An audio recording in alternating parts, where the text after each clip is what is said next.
Gunnar, congratulations on your win this evening. Might have been one of the best performances of your career. Just got to ask, how do you feel after putting on a display like that? Feels great, man. The fight went well, went my way, obviously, and you know, it was a good first round as well. Just getting a feel for it, and I'm actually enjoying spending a little bit more time in the octagon than maybe some of my previous fights. I feel like I learned more. And the finish that you had was spectacular. When you land the right hand, the kick lands. It looked like the knockout was there for the taking. What's going through your mind at that point? Obviously, we think of you as a gifted submission artist, but it looked like you could finish it. Instead, you basically pull him to the ground and finish him there. What's the thought process and the selection process as that's unfolding? You know, at that point, it was just the most obvious opening for me. You know, it was just. I thought the way it went was just the most clinical, really. You know, he was, instead of running into him and throwing a bunch of shots to get the knockout, it was just he was out. There was no need to give him a few more punches to the face. He's a pretty guy as well. He's a model, you know. There was no need. There's no need. Very fair of you there. And I guess, what would you like to see next? Because very talented, people not always talking about you with some of the the top names of the division, but certainly I think you provide problems for anybody in the division. So, kind of what do you see next for yourself? I know that you work with some people that are pretty good at asking for what they want. What do you feel like you want and need next? What I'm looking at now is just get 2 more fights this year. Obviously, try to get some good opponents, some top-ranked opponents, preferably. Well, right now, my mind is just looking to get home, go home to my son, get back to the gym. As I said, like, that time spent in the octagon, there's a lot of things that I can learn from there. There's a good few moments there, and just that time you spend there, the feel for being in there, in the energy, I feel like I learn a lot from that, you know, and I felt different this time in the cage that I felt in a long time or ever, you know. It's changing a little bit for me, and it's better, you know. It's better than it used to be.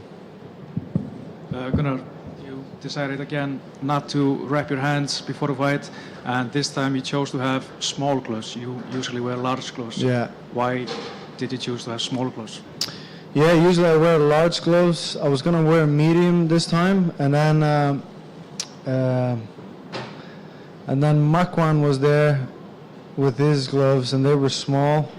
He was wearing wraps, and he was like unsure if he wanted to wear the small gloves. They were hurting him a little bit, so I just tried them on. I was just gonna like wear them, you know, kind of wear them out for him, and then I felt like I could wear them. That's, you know, once you just stretch them a bit, they feel nice and they're lighter. It feel like an old school karate glove, and that's what I felt like. I had my corner, just my dad and Yoma stretched the shit out of them for like 1.5 hours, and they felt amazing.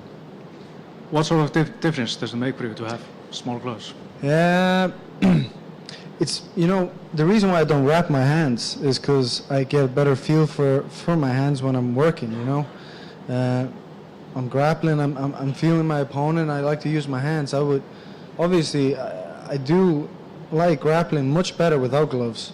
So the smaller gloves are, the easier it is to get the chokes in and get your hands, slipping them here and there, you know, get the grips that you want. The only reason, like, the only benefits I feel to the glove is because of the cage. If you're holding somebody and they put their back against the cage and your hand is there, if you're not wearing a glove, that's really going to hurt your hand. So, but that small glove didn't make any difference on that. It was just better, you know. It just feels more like your hand.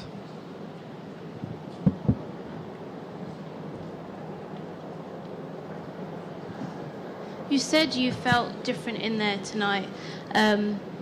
We haven't seen you in the octagon since last May. I know you were supposed to headline Belfast in October, but that didn't obviously happen. Why do you think you felt so different in there tonight? Well, I did feel slightly different my last fight as well, and then now I don't know what it is exactly. I just think my mind is changing a little bit towards the fight itself. The way I'm thinking or not thinking when I'm in there. The part of my head that deals with strategy has just changed a little bit, and I'm using it more. You know, whereas before it was like just pure killer instinct. You know, just going in there and just doing what I know how to do and doing it as soon as possible, you know. It's changed a bit now, and I think that's needed to go all the way in this. But still, I'm always going to look for the finish, you know. It just makes it, I think it makes it easier this way instead of just going autopilot, you know, doing all your moves and maybe getting the decision, you know, just roughing it out. You know, be strategic and get the finish, you know, finish the fight. You said you want to fight another 2 times. Is there any, we've got a lot of European events coming up this year, any particular event that kind of stands out that you'd like to get on? Well, I had to go back and talk with my team about that, but yeah, definitely, I love fighting in Europe. Gunnar, how important was the loss to Rick Story in terms of your development as a mixed martial artist? That fight, it looked to me at least as if when you lost that fight, it was a case of running out of time to actually find the finish. And since then, we've seen a much more ruthless Gunnar Nelson. Is that something that you've paid particular attention to and to push the pace a little bit more and maybe be a bit more prepared to really commit to the strikes when the opportunities arise? Yeah, that's a good example of where I go into a bit of an autopilot mode and just don't really think, and then I watch the fight and I'm thinking, what the hell was I doing? You know what I mean? Like, not that taking anything from Rick Story. He's an amazing fighter, great fighter, very tough. But yeah, I did learn a lot from that fight, and yeah, maybe you know, when it comes to just like changing the pace a little bit of the fight, changing your, you know, you might even do the same moves, the exact same moves, but just do them differently. Do them from in a different pace, different timing. You know, just watch your opponent a little bit and stalk him. You know. And on a light note, we had a little bit of incident last night at the Fighter Hotel. Everybody was evacuated with the fire alarm. We spoke to your coach, John Kavanagh, and there's a bit of humour around how you might have reacted to such an incident. Tell us how it was for you and what your reaction was at the time. I was just screaming, scared, you know.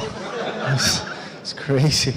No, we were actually literally about to close our eyes, and then this thing goes off, and we didn't know it was just in our room.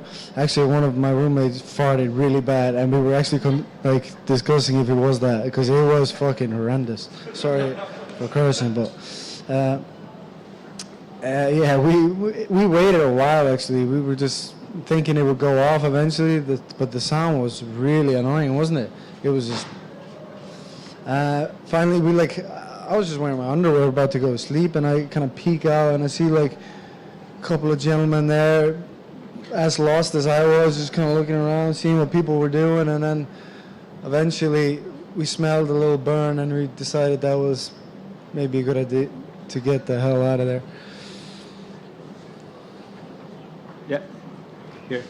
So you said after you caught him, you didn't want to hurt him anymore with the punches, but did it went through your mind that it would be better to have a submission than to have a knockout for your record, for example? No, to be honest, I was just joking with the model thing and all that, but I didn't go through my mind. It didn't go through my mind that I didn't want to hurt him, or it just kind of happened that way. I punched him. I could see he was out, and I just felt like this was the finish that was there, you know. Maybe it's just not as much in me to go and swing my arms and try to really, you know, hurt him. I guess you could say that, but just there was no need. As I said, just grab him and, you know, put my hands around his neck and finish the job. You know, it was just clean.